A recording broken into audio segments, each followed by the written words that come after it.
Have you ever seen blue and white dishes and thought, wow, that looks classy? Here's what you don't know.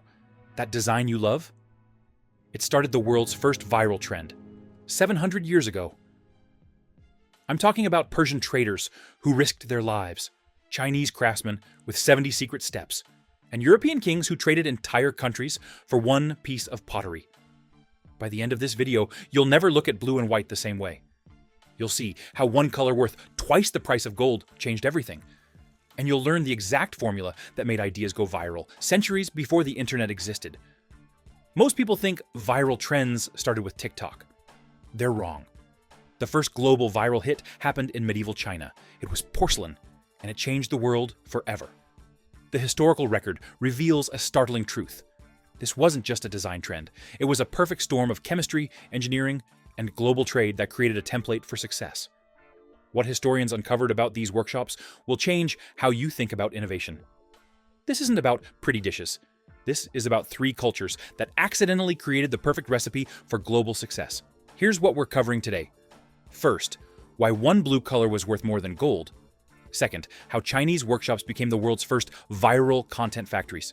Third, how this pottery conquered European royalty. And finally, why this 700-year-old story is causing fights about cultural theft right now. But here's the best part. You'll learn the timeless rules that make any idea spread across the world. These same rules work today for businesses, content, and influence. Ready? Let's dive in. What would you do if you found a color so beautiful that people paid twice the price of gold for it? That happened in year 1320. Chinese potters saw Persian cobalt blue for the first time. But having the world's most expensive paint didn't make them rich. It made them desperate. Here's why. Chinese craftsmen in Jingdezhen had already mastered something incredible. They could make porcelain so white it looked like frozen moonlight. Europeans had tried to copy this for centuries. They all failed. But the Chinese had one huge problem. Their porcelain was boring, pure white, no decoration, no personality. Meanwhile, Islamic potters were making stunning blue decorations. But their clay was thick and ugly compared to Chinese porcelain. Picture this. You're a master craftsman. You've spent your whole life perfecting the world's best ceramic technique. You can make objects so delicate, they're almost see-through. But nobody cares because they look plain. That's the frustration Chinese potters felt every day. Then something amazing happened. Persian traders showed up in Jingdezhen. They carried small bags of blue powder. This wasn't ordinary blue. This was cobalt blue from mines in what we now call Iran. The color was so intense it seemed magical. But here's the twist. The Persians weren't trying to make the Chinese rich. They were solving their own problem. Persian and Islamic potters had used this cobalt for centuries. They made beautiful blue decorations. But their clay was rough. The blue would run or fade. They needed better clay, but didn't know how to make it. When Persian traders found Chinese porcelain, they saw an opportunity. They would trade their precious cobalt for Chinese white porcelain.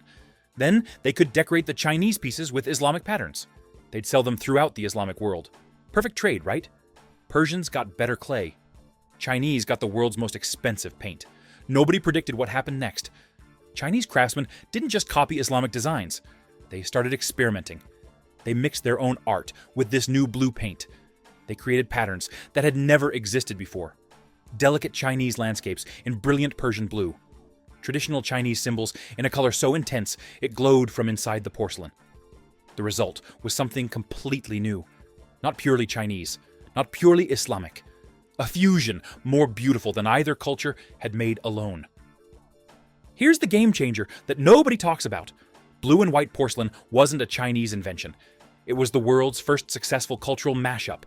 Chinese skill plus Islamic chemistry plus Persian trade equals global phenomenon. Think about this. 700 years before globalization, these three cultures accidentally created the perfect formula for international success. Best skills from one culture, best materials from another, best distribution from a third. But having the perfect product was just the start. What happened next created the world's first viral sensation. Here's a mind-blowing question. What if the world's first viral content factory operated in China 400 years before the Industrial Revolution? Sounds crazy? That's exactly what happened in Jingdezhen during the 1400s. Picture this. You walk into a workshop with hundreds of craftsmen working in perfect sync. Each person has one job. One shapes clay, another applies the first glaze, Someone else paints blue designs. Another adds final glaze. Someone loads the kiln. This wasn't random. This was a 70-step process refined over generations. Every step created consistency, quality, and speed. Here's what makes this incredible. European craftsmen still worked alone in small shops. They made maybe one piece per week. Chinese factories made thousands per month. The stakes were huge. Get the process wrong, you waste months of work and super expensive materials. Remember, cobalt blue cost twice the price of gold. One mistake could destroy an entire workshop. Get it right? You create objects so beautiful that traders travel thousands of miles to buy them. Let me show you how smart this system was. The painting process alone had 12 separate steps. First, an artist sketched the design with light blue.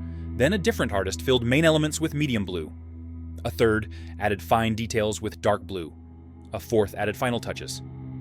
Here's the genius part. Each artist specialized in one design type. One person only painted flowers. Another only painted landscapes. Someone else only painted patterns. Every flower looked perfect because the painter had done thousands of identical flowers. Every landscape was masterful because the artist spent years perfecting that technique.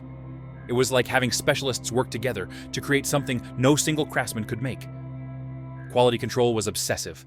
Every piece got inspected multiple times. Anything slightly imperfect got destroyed and recycled. Only the absolute best made it to final firing. Compare this to Europe. Chinese workshops operated like modern assembly lines. European craftsmen worked like medieval artists. One person doing everything. No specialization, no quality systems, no consistent output. The result was predictable. Chinese blue and white wasn't just more beautiful than European pottery. It was more consistent and cheaper. But the real breakthrough wasn't production. It was distribution. Chinese craftsmen realized something modern marketers still learn. The best product is worthless if people can't buy it. So they did something revolutionary. They put workshops along major trade routes. They made deals with Muslim traders already traveling Southwest Asia. They created a distribution network reaching customers thousands of miles away. Think about this. In the 1400s, you could buy Chinese blue and white in Cairo, Baghdad, Istanbul, and Delhi. Same designs, same quality. Available across 3 continents. This wasn't just manufacturing. This was the world's first global brand. Here's the belief breaker nobody mentions. Chinese porcelain workshops weren't just making pottery. They operated like modern corporations 400 years before anyone else figured it out. They had specialized departments, quality control systems, global distribution networks, consistent branding. They even had influencer marketing, using Muslim traders as their sales force. But the most incredible part is what happened when this system met European demand. Here's a question that'll change how you see European history. What if European royalty spent more on Chinese pottery than their own armies? Sounds impossible? That's exactly what happened during the blue and white craze. Here's why this matters. We're taught Europeans were the great explorers and traders. We learn about Marco Polo like Europeans drove global commerce. The truth is different. Europeans were desperate customers trying to get Chinese products they couldn't make. Let me show you how obsessed European nobility became. During the Kangxi Emperor's reign from 1661 to 1722, Chinese porcelain reached perfect technique. The blue was more vibrant, the white more see-through, the designs more detailed. European kings and queens went crazy for these pieces. King Augustus, the Strong of Poland, owned over 35,000 pieces of Chinese porcelain. Not a typo, 35,000 pieces. He built an entire palace just to display them. Louis XIV of France had Chinese porcelain rooms in Versailles. Every surface covered with blue and white pieces. But here's the interesting part. These weren't just decorations. They were status symbols more powerful than crowns or jewels. No Chinese porcelain as a European noble? You were nobody. Like not having a smartphone today, except 1,000 times more exclusive. The prices were insane. A single Chinese vase cost more than a nobleman's entire yearly income. Kings traded whole territories for rare pieces. But here's what's fascinating. Europeans weren't just buying this porcelain. They desperately tried to figure out how to make it themselves. The Dutch tried first. They created Delftware, their attempt to copy Chinese blue and white. And I'll give them credit. Delftware is beautiful, well made, has its own artistic value. But here's the belief breaker nobody admits. The Dutch didn't invent Delftware. They desperately tried to reverse engineer a Chinese technique they couldn't understand. It's like aliens landing tomorrow with technology we'd never seen. Then we spend the next century building cheap copies that sort of look similar but don't work as well. That's exactly what happened with European ceramics for 300 years. The Dutch got closest, but their clay was still thicker than Chinese porcelain. Their blue wasn't as bright, their glazes weren't as smooth, their production methods nowhere near as efficient. Germans tried, English tried, French tried, everyone tried to crack the Chinese code. The Chinese were happy to let them keep trying, while dominating the global market. But here's where this gets incredible. Chinese blue and white influence didn't stop at pottery. European architects started using blue and white patterns in buildings. Textile makers created fabrics with blue and white designs. Furniture makers added blue and white decorations. An entire art movement spread across Europe, all based on copying Chinese porcelain elegance. Think about that. Chinese craftsmen created a design language so powerful it influenced European art, buildings, and fashion for centuries. But here's where this story takes a dark turn. Here's an uncomfortable question. When you see blue and white patterns today, are you looking at cultural appreciation or cultural theft? This isn't academic. It's a debate happening right now in art galleries, design studios, and auction houses worldwide. Let me set the stakes. In 2021, a single Ming Dynasty blue and white vase sold for $37 million. $37 million for one piece of pottery. Same time, you can buy mass-produced Chinese-style ceramics for $5 at any store. Same blue and white patterns, same basic designs, but made in factories with nothing to do with original Chinese tradition. What's the difference? Who decides? Here's where it gets complicated. Blue and white porcelain was always a fusion. Chinese skill, Islamic chemistry, Persian trade. Never purely Chinese to begin with. But over centuries, it became linked with Chinese culture in people's minds. When people see blue and white patterns, they think Chinese design, even though original inspiration came from multiple sources. Now modern designers worldwide use blue and white in their work. Fashion designers make clothing with blue and white patterns. Interior designers use blue and white colors. Product designers create everything from phone cases to coffee mugs with blue and white decorations. Most designers have no idea about the history I just shared. They just know blue and white looks elegant and timeless. But here's the problem. While designers worldwide make money from blue and white patterns, original craftsmen in Jingdezhen struggle to keep traditional techniques alive. The workshops that created this global phenomenon now compete with mass-produced copies that cost a fraction and take no skill to make. It's like someone taking your family recipe, mass-producing it in factories worldwide. Then you can't sell your original because people get the knockoff cheaper. Here's the belief breaker that'll change how you see this story. Every time you see blue and white patterns in modern design, you're seeing either cultural appreciation or cultural theft. Most people can't tell the difference. Cultural appreciation means understanding the history, respecting the tradition, supporting original craftsmen. Cultural theft means taking the look without understanding or acknowledging where it came from. Which one are you part of?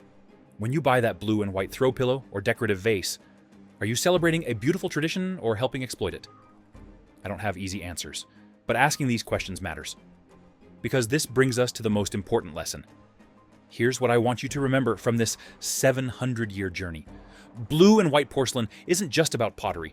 It's about how innovation happens when cultures meet in unexpected ways. Chinese craftsmen didn't create blue and white by working alone. They created it by being open to Persian traders and Islamic chemistry. They took the best ideas from multiple cultures and made something entirely new. That's a lesson we need today. We're often told to protect our cultures and be suspicious of outside influences. But blue and white porcelain shows us something different. The most beautiful innovations happen when we're brave enough to combine the best ideas from different traditions. Think about your daily technology. Your smartphone combines innovations from dozens of countries and cultures. The internet connects ideas from every corner of the planet. Even your food probably mixes culinary traditions from around the world. Innovation has always been about cultural fusion, not isolation.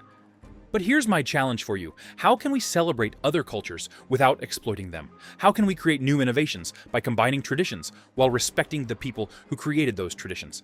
These aren't easy questions, but they're the right questions. Next time you see something beautiful that combines influences from different cultures, don't just admire it. Ask yourself, who created the original traditions that inspired this? Are those people being honored and supported? Or forgotten while others profit from their innovations? If this deep dive into forgotten history opened your eyes to how ancient innovations still shape our world, you need to subscribe.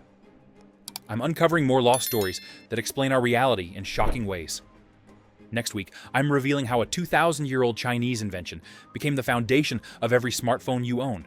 and why Silicon Valley doesn't want you to know about it. Like this video if you had no idea blue and white porcelain had such a complex story. Here's what I want you to do right now. Look around your home. Find one blue and white item you own. Could be a dish, decoration, or clothing. Take a photo, post it in the comments. Tell me what you see differently now that you know this story. These stories matter. They remind us that beautiful objects in our lives carry the history of human creativity, cultural exchange, and global connection.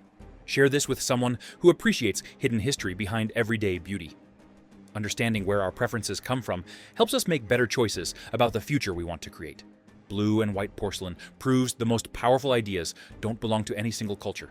They belong to all of us, but only if we're wise enough to honor their origins while building something even more beautiful for the future.